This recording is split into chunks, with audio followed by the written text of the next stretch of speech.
Hello everyone, I'm Erica. And I'm Akilah. Welcome to HeartsChat. So tonight we're talking about parents whose kids abuse drugs. Yes. So that's our topic. So before we get into that, as always, let's do our check-in. So, Akilah, what's going on? I have to say, for all who know me, know I'm always cold. Mm-hmm. Always cold. Yep. However, one of my favorite seasons is fall. It's a catch-22 because I know winter's coming up and I'm not ready. I'm not ready. But I love fall because although I drink tea all year round, I feel like because it's so cold, I drink way, way more tea. Yeah. So I started to actually take some of what you do with the hot water and just add a little honey. Mm-hmm. Girl, it's so good. I know. I was just getting ready to say there are benefits. There's a lot of benefits to drinking just plain hot water. Yes. And I'm always cold too. I have a cover on my feet right now. All my feet always covered. So, teas, hot water, love tea. add some honey, some lemon, whatever. Tea time. Always just grabbing tea. Let's drink more tea. That's a good thing. We'll talk about it. Oh, yes. How about you, Erica? What have you been up to? Lately I've been powering down or powering off, whatever you want to call it, earlier, like turning my TV off, turning my phone, on silent, and going to sleep earlier, using my time to I want to go to sleep earlier, or I write poems, spending time just rereading old ones, looking at, not looking at, making, writing, creating new ones. So that's just something for me that I like to do. It's just an outlet. So I've done it since I could write. Yeah. I've always done that. So it's just, it feels good to do it. And I'm always reflecting. I'm always trying to stay present and in touch with where I'm at. So I kind of think about how I'm feeling and what things help and making sure that I do those things. Keep doing it. Yeah. Sounds good. So that's what I've been up to. So sounds like a lot of fun. It is. Cutting off from the world for a little bit. Mm-hmm. It feels good, and it's needed. That's a lot for me because I feel like anytime somebody calls me, I answer. I'll call you right back, or I text you and say, I'll call you back. So yeah, I need to just let it go sometimes. Mm-hmm. I agree. So, all right, so our topic, parents whose kids abuse drugs. So we're going to share some tips for that. Yeah, I think nowadays, I don't even say nowadays, drugs have always been around for years and years and years and years and years. Mm-hmm. I think now it's just a little bit younger. Yeah. Maybe. I don't really know. It seems that way. I've worked with people as young as, 13, even younger than that sometimes, who have been exposed. Actually, you know what? It's even younger than that. Yeah, I've worked with people who have exposed to drugs and alcohol at the ages of 6. It's really, I feel, getting younger and younger, and has a real impact on development within the child. Right. Even in our intake packets, we have a series of questions, and every time the parents are like, "What? Like you're asking these? Yeah. And have you ever had a kid come in? It's there for a reason. You gotta... Exactly. You just don't know. You really don't know. So. And I think it's becoming... Especially, I find marijuana is a big one. Yeah. Because with the internet and everything else, people are, I guess, getting educated and learning more and more about it, which strikes more interest, because there's a lot going on. Well, first of all, it's getting legalized in many places. Obviously, there's age range, but still. And there's a lot out there that's marijuana, is it bad for you? Mm-hmm. So, which is okay, if it's not bad for me, why can't I do it? It's I really think about if it's the generation of parents raising these kids that it's led to that, or if it's just more readily available for kids or our kids. Because on the one hand, we say they stay younger longer. Yes. But on the other hand, kids are doing things that are more adult-like younger. Yes. And then if you take a parent that might say, well, hey, I was doing that.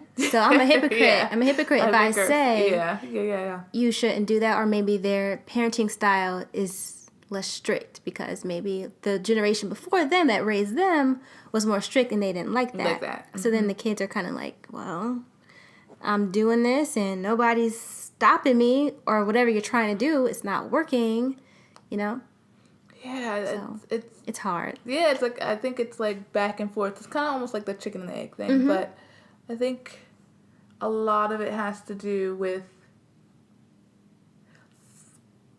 Actually, you know what? I can't even say that. Like, there's so many. Like, I'm going back and forth in my mind while I'm talking about this with you guys because, there's the taboo. Okay, you tell kids not to do it, they're gonna do it. Mm-hmm. But you're not telling kids not to do it; they still do it. Right. I think it's always a case by case. Exactly. And the bottom line or the common denominator is that you can all wherever you started, you can all go get help the same place. Yeah. And some of these same ways. With alterations, of course, will work. Yeah, no, that's true.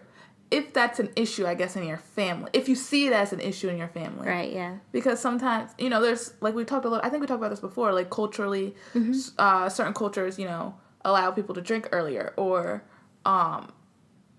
do certain drugs. Like, it's not seen as a drug as it is here. And it's like, how do we, tell somebody not to do that when... Yeah. It depends if they think it's a problem. Exactly. They might not think it's a problem or a big deal or, they'll grow out of it, or it was a phase, or I did that and it was, So I guess recognizing in your family at what point is it an issue, what's too much. Exactly. Specifically when it comes to laws, because it's still illegal. Even if we are approving of these things, it's still illegal. I think a really good thing to do is talk to your kids. Yes. In a way to just understand. Talk to kind of gain some information and some insight about them, and what they're doing. And you kind of, that can be a step one to kind of determine, what's going on with this. Yeah, I think that's perfect. Talking and allowing them to have that open line of communication with you so they don't fear that they're going to get in trouble or get yelled at for asking questions when they do. Right. Because if they're asking, they're thinking about it. And if you have the opportunity to talk with them, it might deter them from actually doing it. Right. So if we're talking about this in terms of a parent has a kid who's abusing substances and it's a problem. Okay. That they don't want them to do that.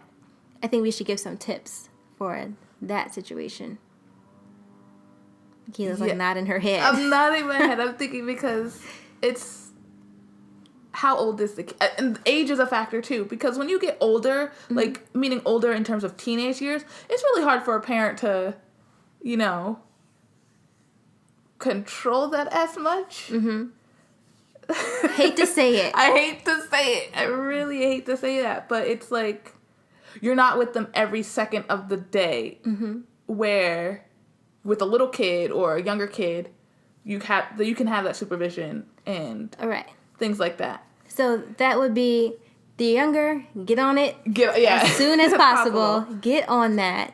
Find some kind of help in some way. And if they're older, it's going to be a little more difficult. Yeah. Not that you can't, but it's going to be difficult. Yeah, it's definitely going to be more difficult. A lot more talking.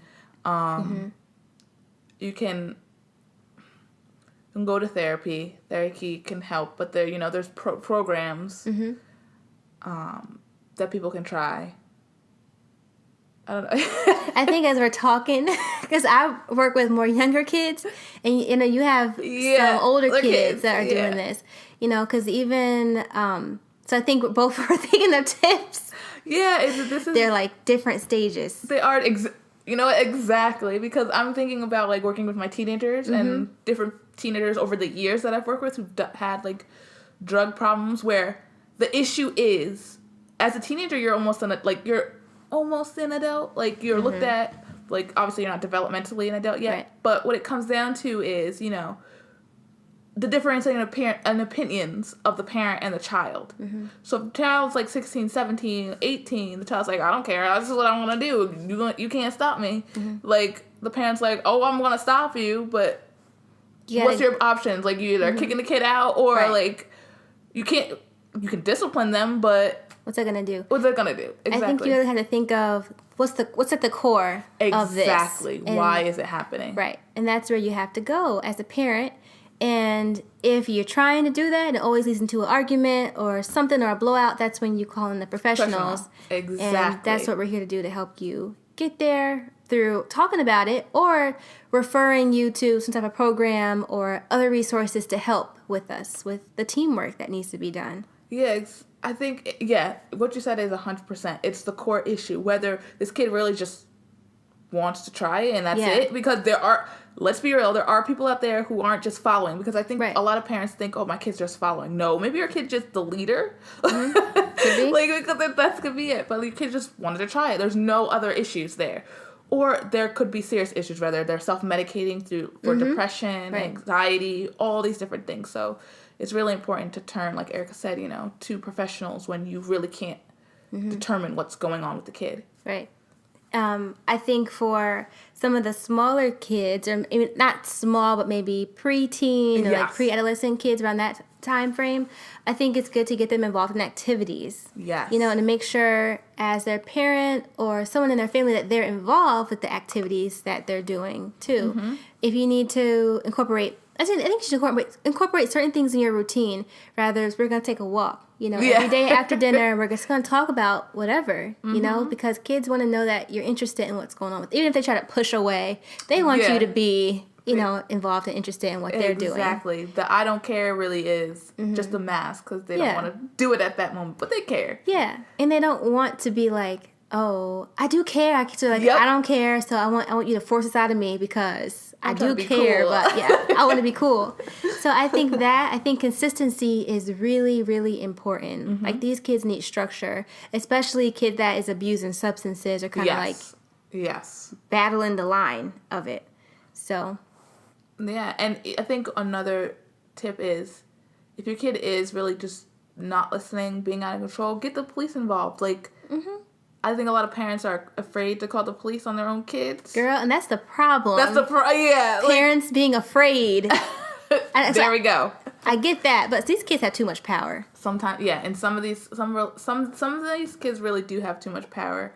And you're right, it comes down to structure and boundaries, and we see it every single day. Like, in terms of, like, working with parents like this, who at one point had the structure and boundaries and realized that, the kid responds better when this is in place, and they kind of got away from it for whatever reason. It really, it's hard. It's not like we're talking like, like we talk, but I know. This is very difficult and it's a lot of effort and a lot of exhaustion that goes into this. Because think about, when I say consistency and routine, think about our own routines that sometimes we kind of can't keep it up. And this is not just you, it's your kid. Yep. But parents will do anything for their kids. Yep. So you love your kid, you'll make sure that you'll do anything for them. It is hard, but it takes practice and dedication and just the commitment that you'll do it. So yeah. I guess if you have any... I know we laugh a lot. And kind of make it like it is a serious situation. Yeah. It's just it's good to bring, even talking with clients these issues, it is good to use humor. Yeah. And that will help, I think, kids to open up and be more comfortable about it, and yes, and I agree. I find that does help, especially with teenagers, if you're able to get to their level and like joke a little bit, but like for real, this is what's going on. Right. Because I think there's definitely a balance between it's serious, but using humor. Humor is healing, because I think sometimes kids will, if you feel like it's just like pointing the finger and lecturing, they will tune you out. They're not listening to what you have to say. Not at all. At all. No. You can't come in it that way. Mm-hmm. So, well, for some kids. Yeah. No, I agree. Okay, so if you have any tips or questions, you can give us, comment below or send us an email. And as always, if you want to hear different episodes, different topics that you're interested in, email us, leave us a comment below. Sounds good. Okay. All right. Bye. Bye. Thank you so much for listening to HeartsChat today, where we speak from the heart. We hope that you enjoyed our show. Catch us every Sunday and Tuesday at 7 p.m. Eastern Standard Time on our YouTube channel and on our website, which is HeartsChatRadioshow.com. Be sure to follow us on our social media pages at HeartsChat Radio on Instagram and at HeartsChat on Twitter, Facebook, and Periscope. We love to hear from you. If you have any comments or questions or topics that you want to hear about, you can email us at HeartsChat@heartschatradioshow.com. And for all of your personal relationship questions, please visit my blog from ericasheart.com. Thank you for listening to Hearts Chat, where we speak from the heart.